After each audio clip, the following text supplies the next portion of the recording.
Varicose veins కి సరైన చికిత్స కోసం సంప్రదించండి ఎవిస్ హాస్పిటల్.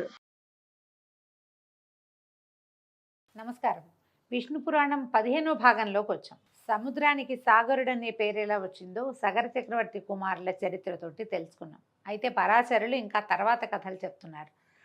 అంశుమంతునికి దిలీపుడు అనే కుమారుడు కలిగాడు. దిలీపుని కాలంలో కూడా తాత తండ్రుల కోసం ఏమీ చేయలేకపోయారు. కానీ దిలీపుని కుమారుడైనటువంటి భగీరథుడు మాత్రం రాజ్యాన్ని వదిలిపెట్టి బ్రహ్మ కోసం, పరమేశ్వరుడి కోసం, గంగానది కోసం ఎంతో తపస్సు చేసి చివరికి ఆ గంగానదిని పాతాళలోకంలోకి ప్రవేశింపజేసి త్రిపథగామిని చేసి ఆమెని భాగీరథి అని తన పేరునే గంగానదికి వచ్చేలాగా ప్రయత్నం చేసి తన ప్రయత్నంతో ప్రపంచంలోనే గుర్తింపు పొందాడు. అయితే తర్వాత ఈ గంగానది భూలోకంలోకి అతని తపస్సు వల్లే వచ్చింది. అయితే ఈ భగీరథుని కుమారుడు సహోత్రుడట. వాని కొడుకు నాభాగుడు, అతని కొడుకు అంబరీషుడు, అతని తనయుడు సింధుధ్వజుడు, వాని కుమారుడు ఆయుతాయువు కుమారుడు ఋతుపర్ణుడు. అయితే ఈ ఋతుపర్ణుడు అక్ష విద్యలో గట్టివాడు. మధ్యలో అందరి కథలు చెప్పట్లేదండి, కొన్ని ప్రత్యేకమైన గాథలే చెప్పబడ్డాయి. ఈ ఋతుపర్ణుడు ఏంటంటే అక్ష విద్య అంటే ఇతను పాచికలాడడంలో చాలా గొప్ప సమర్థుడట. ఈయన ఏం చేశాడు, జూదంలో ఓడిపోయి దుర్దశలో ఉన్న నలుడికి నలచక్రవర్తికి ఆ విద్యని అక్ష విద్యని ఉపదేశించి తిరిగి రాజ్యాధికారం వచ్చేలాగా చేశాడు. ఈ ఋతుపర్ణుడికి సర్వకాముడు, అతనికి సుదాసుడు, అతనికి మిత్రసఖుడు అని కుమారులు ఉన్నారట. ఈ మిత్రసఖుడు రాజ్యం చేస్తూ ఒకసారి వేటకు వెళ్ళి భయంకరంగా గాండ్రిస్తున్నటువంటి 2 పులులను చూసి ఇట్లా అనుకున్నాడట, ఈ క్రూర మృగాల గాండ్రింపుల చేతనే చుట్టుపక్కల ఎక్కడా ఏ మృగము లేదు, బెదిరి ఎక్కడికో మరింకో అడవికో వెళ్ళిపోయి ఉంటాయి అని అనుకుని ఏం చేశాడట, ఒక పెద్ద బాణంతో, మహాబలమైన బాణంతో ఒక దానిని పడగొట్టాడట. పడగొడితే అది రాక్షసాకారంతో పడిపోయిందట పులి. యాక్చువల్గా అవి పులులు కాదనమాట, నిజానికి అవి రాక్షసులు, కానీ పులి రూపాలలో క్రీడిస్తున్నాయి అవి. ఎప్పుడైతే ఇతను ఒక పులిని పడగొట్టాడో రెండో పులి ఏం చేసింది, రాక్షసాకారంలోకి మారిపోయి నా తోటి పులిని పడగొట్టావు, దీనికి ప్రతిక్రియ చేస్తాను చూడు నీకు అని రాక్షసాకారంతో వెళ్ళిపోయింది. ఇతను రాజు ఆశ్చర్యపడి అప్పుడేం చేయాల, నీ పని పడతా, నీ అంతు చూస్తా అని చెప్పి మాత్రం వెళ్ళిపోయింది.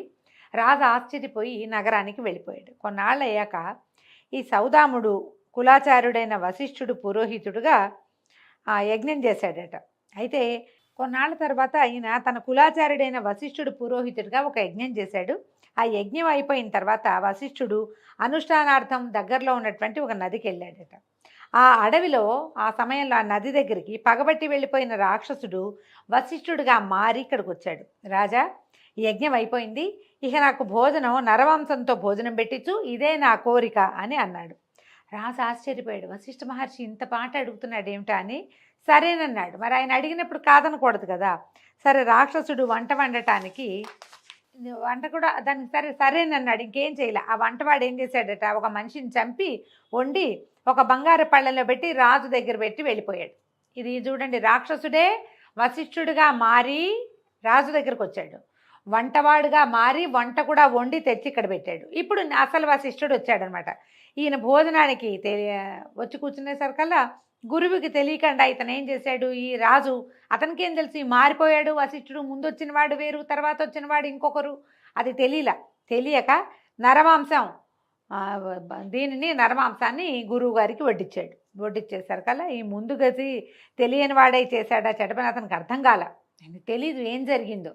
దాంతో వశిష్ఠుడు పరమ తీవ్రమైన కోపం వచ్చి పుణ్యాన్ని సంపాదించడానికి ఘోర తపస్సు చేసే నాకు నరమాంసం భోజనం పెట్టావా, ఇది రాక్షసులు చేసే పని, నువ్వు ఇట్లాంటి పని చేసావు, ఇంత యజ్ఞం నాతో చేయించి కాలకృత్యాల కోసం నదికి వెళ్ళి వచ్చేసరికల్లా నాకు నరమాంసం పెట్టి నన్ను అవమానించావు, కాబట్టి నరమాంస భక్షకుడువైన రాక్షసుడిగా మారిపో అని రాజుని శపించాడు. దాంతో రాజు బతిమలాడుతూ, అయ్యా, నువ్వు పొద్దున ఇందాక అడిగావు కదా ఈ భోజనం కావాలని, మళ్ళీ నన్ను శపిస్తావా, నువ్వు అడగటం వల్లే కదా నేను ఇంత పని చేశాను, లేకపోతే యజ్ఞం చేసిన వాడిని నేను నరమాంసాన్ని నివేదిస్తానా తండ్రి, నా తప్పుకాయి నేనేం చేశానో నాకు తెలియటం లేదు, నువ్వు అడిగిందే నేను చేశాను కదా అని పరిపరి విధాలుగా బతిమలాడితే వశిష్ఠుల వారు దివ్యజ్ఞాన శక్తితోటి ఇట్లా తెలుసుకొని, ఓహో ఇది జరిగింది, సరే నీకు శాపం 12 సంవత్సరాలు ఉంటుంది నాయన, 12 ఏళ్ళు నీకు ఇది తప్పదు, శాపం వచ్చేసింది కాబట్టి 12 ఏళ్ళ తర్వాత నీకు శాప విముక్తి లభిస్తుంది అనగానే రాజు అన్నాడు, ఒప్పుకున్నాడు. కానీ ఏమన్నాడు,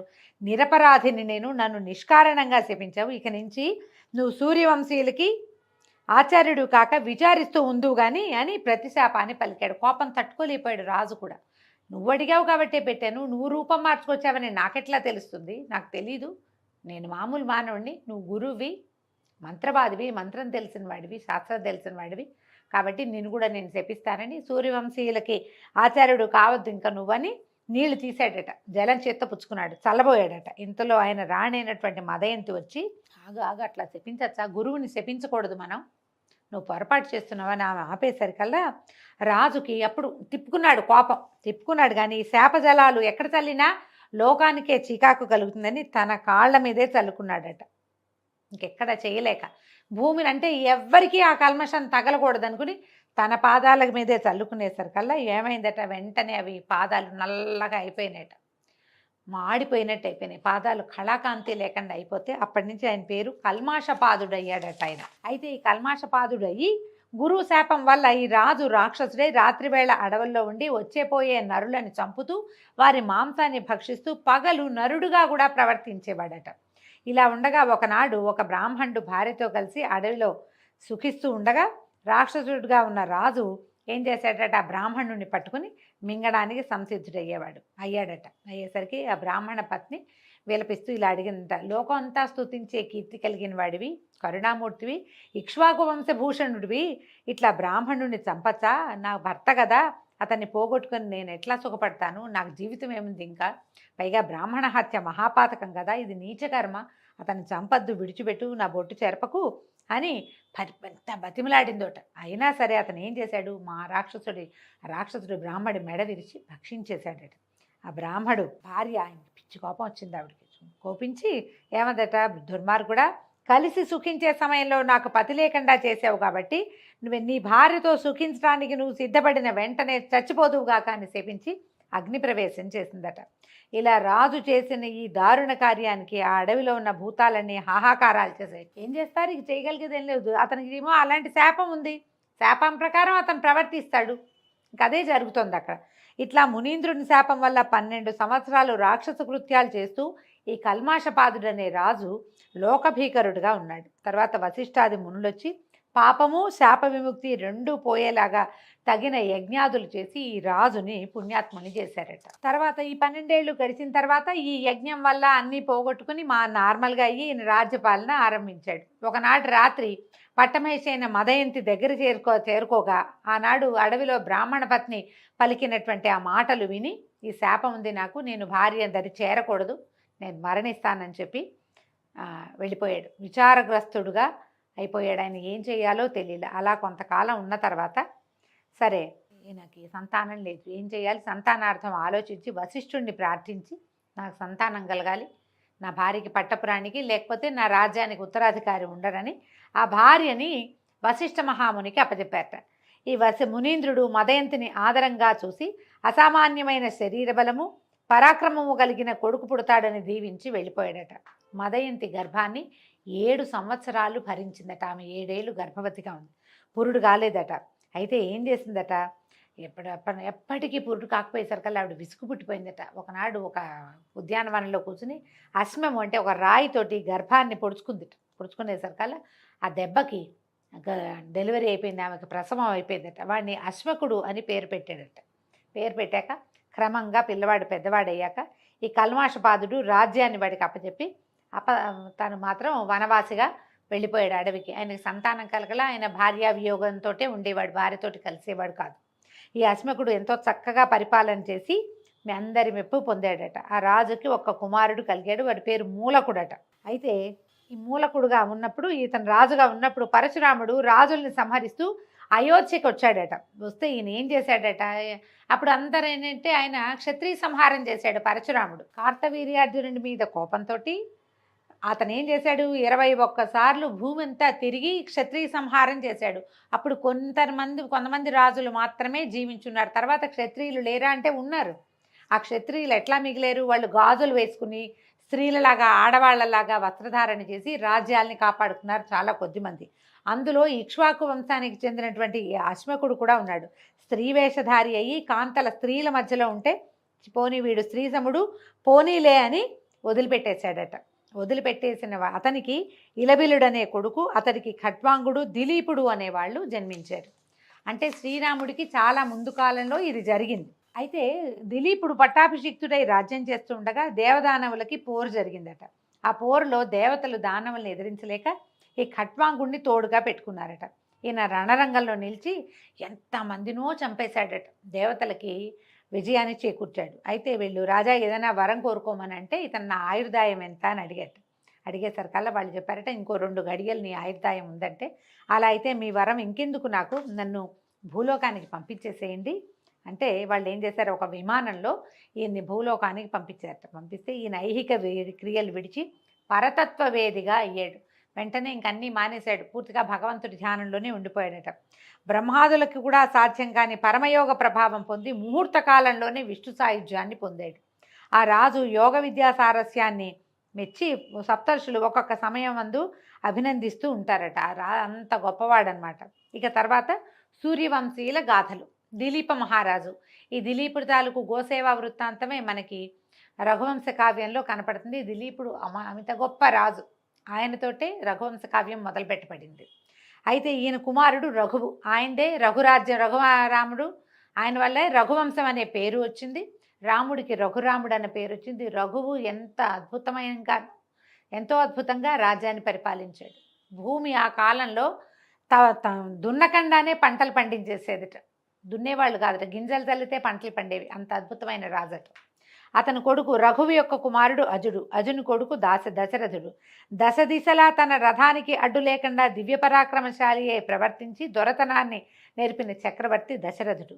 ఆయన దశరథునకు మహావిష్ణువు రక్షణే తన లక్ష్యంగా తన మూర్తిని తన 4 భాగాలు చేసి 4 భాగాలుగా జన్మించాడు. ఆ మూర్తులే రామలక్ష్మణ భరత శత్రుఘ్నులు అని పెరుగుతూ ఉన్నారు. వాళ్లలో పెద్దవాడైన రాముడు విశ్వామిత్రుని కోరికపై అతను వెంట వెళ్ళి తాటక అనే రక్కసిని, సుబాహు అనే రాక్షసుని ఒక్కొక్క బాణంతోటే తెగవేసి మారీచుడనే అసురుణ్ణి ఒక్క బాణంతోటే సముద్రంలో పడగొట్టి ఆ ముని యజ్ఞాన్ని కాపాడాడు. గౌతముని శాపంతో పాషాణమై అడవిలో పడి ఉన్న అహల్యను తన పాదధూళి చేత చివరికి ఆమెని తిరిగి అహల్యగా రూపొందించాడు. జనకుని వాక్కుని అనుసరించి నిండు సభలో శివుని విల్లుని విరిచి సీతను పెండ్లాడి పరశురాముని మార్గమధ్యంలో భంగపరిచాడు.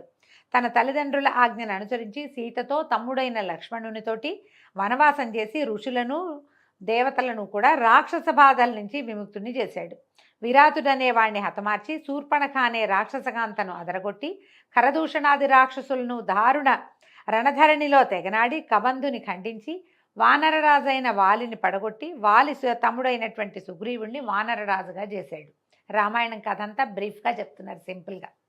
రావణుడు మోసగించి ఎత్తుకుపోయిన తన భార్య అయిన సీతను తెలుసుకొని రమ్మని హనుమంతుని పంపగా మారుతి వెళ్ళి లంకలో ప్రవేశించి సీతను దర్శించి లంకను కాల్చి రావణునికి బుద్ధి చెప్పి కలత కలిగించి తిరిగి వచ్చి సీతావృత్తాంతాన్ని రాముడికి తెలియజేశాడు.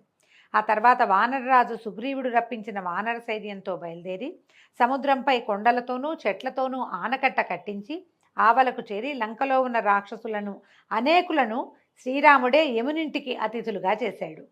రావణ కుంభకర్ణుల శిరస్సులను యుద్ధభూమికి బలిచేసి అగ్నిసాక్షిగా నిరపరాధి అయిన సీతను గైకొని రావణుని తమ్ముడైన విభీషణుని లంకాధిపతిగా పట్టాభిషిక్తుణ్ణి చేసి తమ్మునితోనూ భార్యతోనూ సుగ్రీవాదులతో పుష్పక విమానారూఢుడై అయోధ్యకి తరలివచ్చాడు. శ్రీరాముడు రాజ్యం చేస్తుండగా లెక్కకు మిక్కిలిగా గంధర్వులు లోకాలకు చీకాకులు కలిగించగా భరతుడు వారిని ఎదిరించి తెగనాడాడు. అలాగే శత్రుఘ్నుడు మధుబనంలో లవణాసురుణ్ణి సంహరించి వాని స్థానాన్ని కైవసం చేసుకున్నాడు.